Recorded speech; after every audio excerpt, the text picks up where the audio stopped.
Hello friends, स्वागत है आप सभी का आपके अपने यूट्यूब चैनल फैक्ट सिंगुलर पर।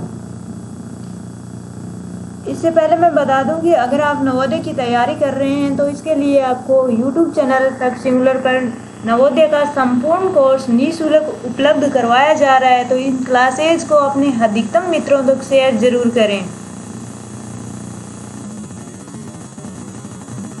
इसके लिए मानसिक योग्यता का संपूर्ण कोर्स जो है वो विनोद सर लेके आ रहे हैं और मैथमेटिक्स का संपूर्ण कोर्स मैं यहाँ कंप्लीट करवाऊंगी। इसके अलावा हिंदी का कंप्लीट कोर्स जो है वो CS सर करवाने वाले हैं। अगर आपने इस चैनल को अभी तक सब्सक्राइब नहीं किया है तो लाल बटन पर क्लिक करके सब्सक्राइब जरूर कर लें। इसके अलावा बेल आइकन पर भी प्रेस कर दें ताकि आने वाले वीडियोस के नोटिफिकेशन प्राप्त हों सबसे पहले। चलिए अब हम गणित के बारे में आगे और देखते हैं। कल हमने गणित की एक्सरसाइज जो वो देखी थी, क्वेश्चन सीरीज। इसके अलावा आज हम थ्योरी का पार्ट लेके चलते हैं आगे। और संख्याओं के बारे में चर्चा हो चुकी थी अपनी। आज हम संख्याओं की संक्रियाओं के रूल्स के बारे में पढ़ेंगे। आज का टॉपिक है अपना संख्याओं की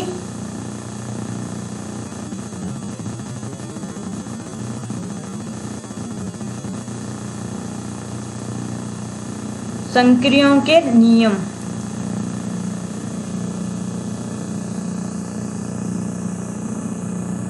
कौन कौन से रूल जो है वो फॉलो करती हैं संक्रियाएं, उनके बारे में पढ़ेंगे।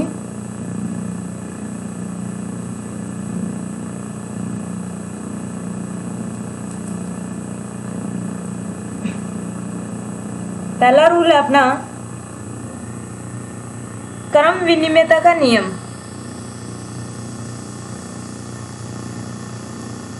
क्रम विनिमयता का नियम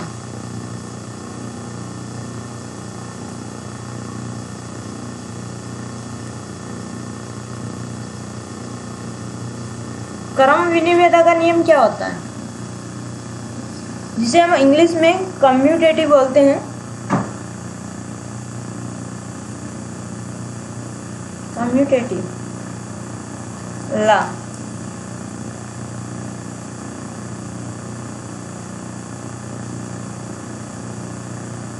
कम्यूटेटिव ला क्या होता है, किन्हीं भी दो परिमेय संख्याओं के वितरण नियम जो है उनमें अलग अलग करने पर संपूर्ण मान पर कोई प्रभाव नहीं पड़ता। अर्थात A गुना B बराबर B गुना A। इसकी परिभाषा अपन लिखना चाहें तो यहाँ लिख लेते हैं। पूर्णांकों या परिमेय संख्याओं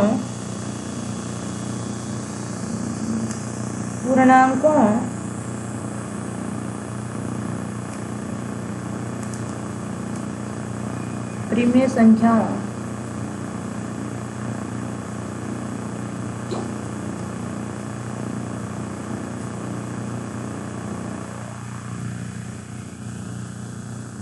के योग और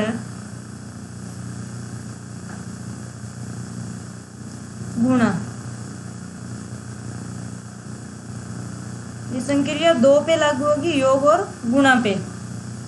गुणा की क्रिया में उनका क्रम जो है वो आगे पीछे करने पर कोई प्रभाव नहीं पड़ता संपूर्ण मान पर। क्रिया में क्रम परिवर्तन से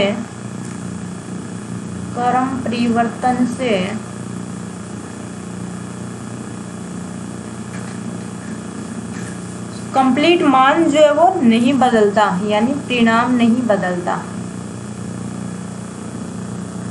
परिणाम नहीं बदलता।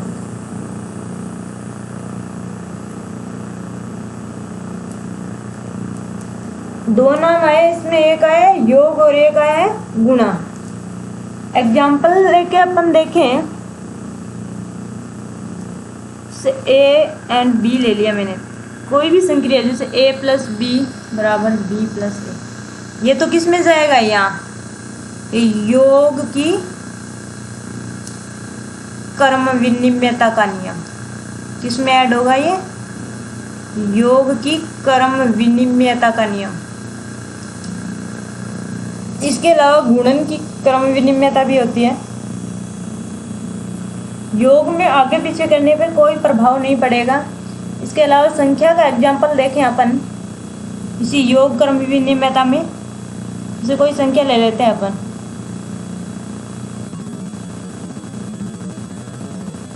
4 + 5 को हम 5 + 4 लिखें तो दोनों के मान पर कोई प्रभाव नहीं पड़ने वाला। यहाँ भी इसका मान कितना था, इन दोनों का योग कितना आ रहा था, 9 आ रहा था, और इन दोनों का योग भी क्या आने वाला है, 9।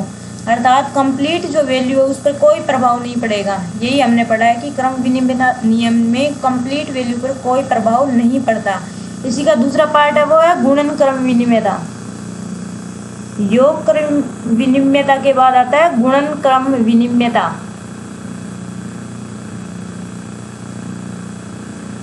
गुणन की क्रम विनिमयता का नियम क्या है, A गुणा B = B गुणा A। अर्थात A को अगर पहले लिखें और इस वाले में बाद में लिख दें, B को पहले है, यहाँ पहले है, यहाँ क्या है, बाद में, दोनों पर कोई प्रभाव नहीं पड़ेगा। कंप्लीट वैल्यू जो है वो सेम होगी। इसका मान भी क्या आने वाला है, A भी आने वाला है, और यहाँ से इस वाले का मान भी क्या आने वाला है, A भी आने वाला है। कोई भी नंबर लेके देखें अपन, वही ले लेते हैं।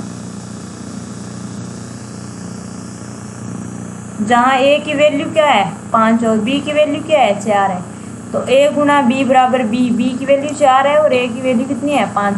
अर्थात कंप्लीट मान इसका भी 20 है अपने पास और इसका भी कितना है 20 है। कंप्लीट जो परिणाम जो है उन पर कोई प्रभाव नहीं पड़ा। यही क्रम विनिमयता का नियम है, अर्थात दोनों में मान जो है वो सेम रहने वाला है। इसके अलावा सेकंड रूल की बात करें अपन तो साहचर्यता का नियम आता है। सेकंड रूल है हमारे पास साहचर्य नियम। Number 2,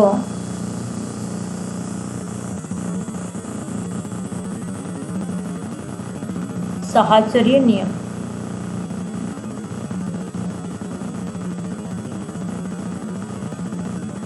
associative law.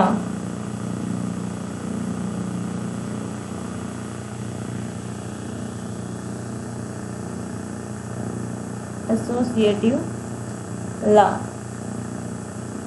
यानी साहचर्य नियम। साहचर्य नियम क्या होता है, किन्हीं 3 पूर्णांक या परिमेय संख्याओं को अलग अलग रूप में व्यक्त करें तो दोनों की वैल्यू जो है वो कंप्लीट वैल्यू जो है वो बराबर होती है। अर्थात किन्हीं 3 पूर्णांकों या परिमेय संख्याओं किन्हीं 3 पूर्णांकों या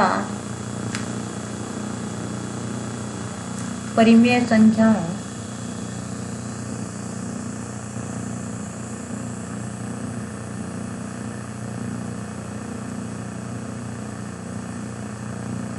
किन्हीं 3 पूर्णांकों या परिमेय संख्याओं के लिए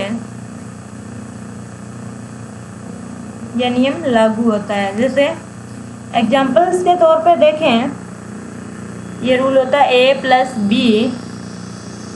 + C बराबर क्या होगा A + B + C। ब्रैकेट्स देख लें कहाँ कहाँ यूज हुआ है। ये तो है किसका नियम है, योग साहचर्य का। किसका है, योग साहचर्य का, योग साहचर्य। इसके अलावा जो है गुणन साहचर्य भी होता है। गुणन साहचर्य में क्या होगा, यहाँ मल्टीपल आ जाएगा। A गुणा B गुणा C बराबर क्या होगा A गुणा B गुणा C। ये किस में जाएगा, गुणन साहचर्य में, गुणन साहचर्य।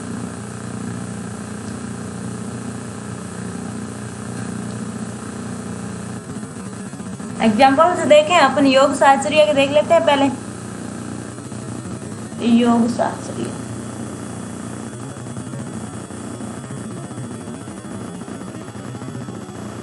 क्या पढ़ा था अपन ने योग साहचर्य में, A + B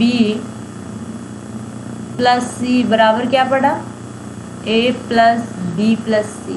ब्रैकेट्स देख लें, इन ब्रैकेट्स का अंतर है, पहले यहाँ ब्रैकेट्स लगाया, आगे वाले में यहाँ लगा दिया गया, और कोई अंतर नहीं है इन दोनों में। कोई भी नंबर लेके देखें, एग्जाम्पल के तौर पे अपन कुछ भी ले लें,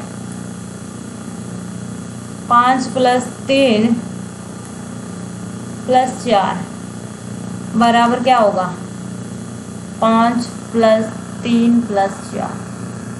यहाँ a की वैल्यू क्या है, 5 है, a की वैल्यू क्या है हमारे पास, 5 है, b की वैल्यू क्या है, 3 है, और c की वैल्यू कितनी है, 4 है, जो हमने इस समीकरण में क्या कर दिए, रख दिए।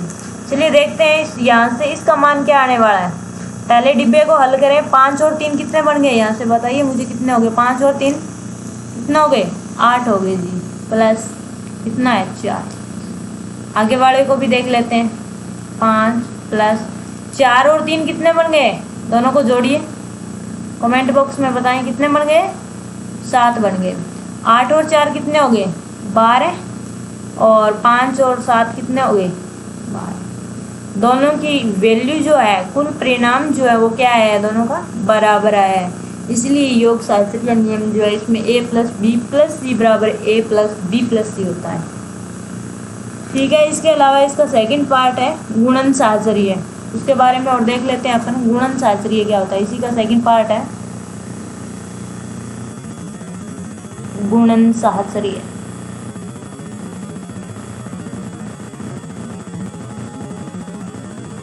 इसमें आपने पढ़ा था a × b × c बराबर क्या होगा, a × b × c होगा गुणन साहचर्य में। इसके एग्जाम्पल्स की बात करें अपन, 5 × 3 × 4, वही a b c के मान वही है, a का मान 5 है, b का मान 3 है, और c का मान 4 है। तो यहाँ क्या लिख दूँ, 5 × b का मान क्या है, 3 × c का मान कितना है, 4 रख दिया मैंने। ब्रैकेट्स को हल करो पहले, 5 3 कितने हो गए, 15, गुणा में क्या है, 4, इक्वल्स में 5 मल्टीपल क्या है, 3 चौके 12, 15 चौके कितने बन गए, 60, 12 पंजे कितने बन गए, 60। अर्थात एग्जैक्ट जो वैल्यू है उस पर कोई प्रभाव नहीं पड़ा, दोनों की वैल्यू क्या आई है हमारे पास, सेम आई है। तो यहाँ योग और गुणन साहचर्य नियम जो उसमें कंप्लीट वैल्यू पर कोई प्रभाव नहीं पड़ता। इसके अलावा रूल्स में अपन आगे देखें तो तीसरा नियम आता है हमारे पास वितरण नियम। क्रम विनिमयता हो गया अपना, साहचर्य हो गया, अब है अपना वितरण नियम। वितरण नियम, वितरण नियम क्या है, डिस्ट्रीब्यूटिव नियम।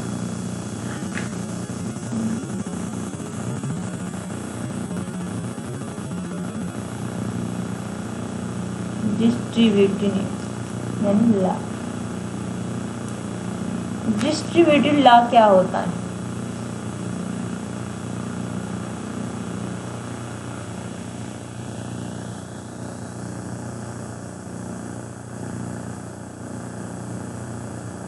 डिस्ट्रीब्यूटिव लॉ की बात करें अपन तो इसमें भी योग और अंतर आएगा, गुणन के साथ क्या आएगा, गुणन के साथ क्या आएगा, योग और अंतर आएगा। गुणन की क्रिया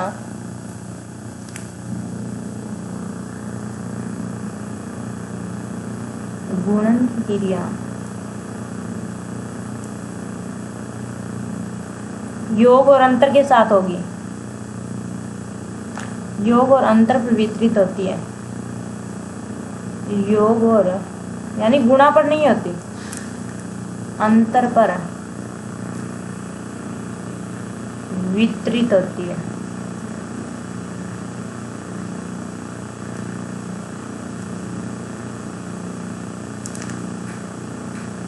ठीक है, देख लेते हैं योग पर कैसे वितरित होगी। a × b + c बराबर क्या आएगा, a × b + a × c। ये तो है योग पर वितरण, इसका वितरण योग वितरण है, योग वितरण नियम, गुणन योग वितरण नियम। इसके अलावा सेकंड जो है वो है ए गुणा बी माइनस सी बराबर है ए गुणा बी माइनस ए गुणा सी। ये है किस पे, अंतर पे वितरण, अंतर वितरण नियम। वितरण नियम दो पार्ट्स में है, एक तो योग का वितरण नियम है, दूसरा अंतर का वितरण नियम है। इनको अलग अलग देख लेते हैं अपन। योग का वितरण नियम क्या है? योग वितरण नियम फर्स्ट है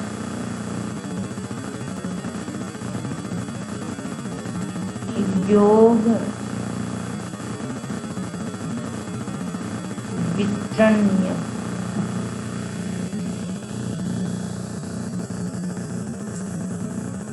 योग वितरण नियम में क्या था अपना, ए गुणा बी प्लस सी बराबर क्या था, यहाँ से आया था ये ए गुणा बी, पहले की गुणा पहले से, तो ए गुणा बी, फिर इस पहले की गुणा दूसरे से होगी तो बीच में प्लस का चिन्ह है तो प्लस ए गुणा सी। ठीक है, एग्जाम्पल्स की बात करें अपन, ये ले लेते हैं नीचे। ए की वैल्यू है हमारे पास 5 और बी की वैल्यू 2 है, सी की वैल्यू 3 है। तो यहाँ ए की वैल्यू क्या है 5 गुणा बी की वैल्यू क्या है 2 प्लस ए की वैल्यू कितनी थी 5 गुणा बी की वैल्यू क्या है 3। गुणा करो इनका, 5 दुए 10 प्लस 5 दिए 15, 10 और 15 कितने हो गए, योग कर दो 25 हो गए। ये कंप्लीट वैल्यू आई है। यहाँ से इस वाले को दें अपन, इस वाले को यहाँ ले लेते हैं, 5 गुणा 2 प्लस 3। सबसे पहले अपन ने पढ़ा था कि ब्रैकेट सेल करते हैं, तो 2 और 3 कितने हो गए 5 हो गए। 5 गुणा 5 कितना आया 25। ये और ये वैल्यू सेम है ना, इसलिए ये दोनों क्या है इक्वल है। इसके अलावा है गुणन का वितरण नियम, गुणन अंतर का, यानी अंतर का वितरण नियम। सेकंड पार्ट है इसका, अंतर का वितरण नियम।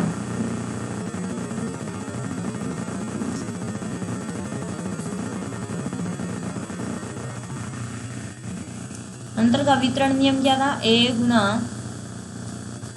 बी माइनस सी बराबर है ए गुणा बी माइनस ए गुणा सी। यहाँ से आया जब ए की गुणा बी के साथ हुई तब तो ए बी आ गया, और फिर माइनस का चिन्ह है तो माइनस का चिन्ह लगा दिया, और ए की गुणा किसके साथ कर दी, फिर से सी के साथ कर दी, तो ए सी आ गया। ठीक है, यहाँ एग्जाम्पल्स की बात करें अपन, एग्जाम्पल देखें इसका, 5 गुणा 6 माइनस 3 बराबर, जहाँ ए की वैल्यू कितनी है हमारे पास 5 है, बी की वैल्यू क्या है 6 और सी की वैल्यू कितनी है 3 है। ए गुणा बी, ए की वैल्यू क्या थी 5, बी की वैल्यू क्या है 6, माइनस ए की वैल्यू 5 है, फिर से सी की वैल्यू क्या है 3। चलो हल करो, 6 पंजे 30 माइनस 5 दिए 15, 30 में से 15 गए, पीछे क्या बचा 15। ये वैल्यू है यहाँ से, ये यहाँ से आएगा, 6 में से 3 जाएगा। सबसे पहले ब्रैकेट सेल करेंगे तो यहाँ से कितना आने वाला है 3 आने वाला है। 3 की गुणा जो 5 से होगी तो 15 आएगा। दोनों की एग्जैक्ट वैल्यू जो है वो क्या आएगी, सेम आएगी। अब अपन बात करें इसके नेक्स्ट जो नंबर है उसकी, चौथा पार्ट है इसका निरसन नियम। निरसन नियम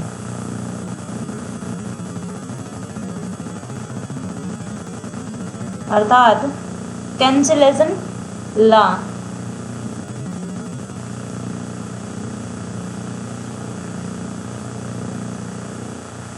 कैंसिलेशन लॉ, कैंसिलेशन लॉ क्या होता है? कैंसिलेशन लॉ की बात करें अपन, इसमें आता है, एक तो आता है योग का, एक क्या इसका आएगा अंतर के रूप में आएगा। अर्थात दोनों वैल्यू a प्लस बी बराबर होगा b प्लस सी के। अर्थात इसमें ए इक्वल किसके होगा, सी के। बी जो है वो निरसन नियम से यहाँ क्या हो जाएगा, आपस में निरसित हो जाएगा। अगर गुणन में देखें अपन, ए गुणा बी बराबर बी गुणा सी, ए बराबर क्या आएगा यहाँ से सी, यहाँ बी से बी कैंसिल हो जाएगा, यहाँ निरसन हो जाएगा, इनका दोनों कैंसिल हो जाएंगे आपस में। आज के लिए इतना ही। Thank you for watching. मिलते हैं अगली क्लास में। अगर आपने हमें फॉलो नहीं किया अभी तक तो फेसबुक, इंस्टाग्राम, ट्विटर पर फॉलो कर लें।